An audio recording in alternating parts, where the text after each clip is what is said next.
How to check your blood pressure. When checking your blood pressure, you should rest for 5 minutes before taking any readings. Make sure you have all of the equipment with you so you don't have to get up again before starting. You will need your blood pressure machine, a piece of paper and a pen, a cushion if needed to support your arm.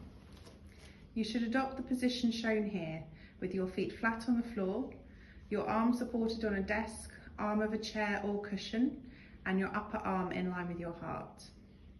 The machine should be placed as shown. It should be around 2 fingers above your elbow crease, and you should be able to just about get 2 fingers between the cuff and your skin. It's important the cuff is the correct size and the Velcro should overlap sufficiently. Larger and smaller cuffs may be available. The tube should run down the centre of your elbow crease.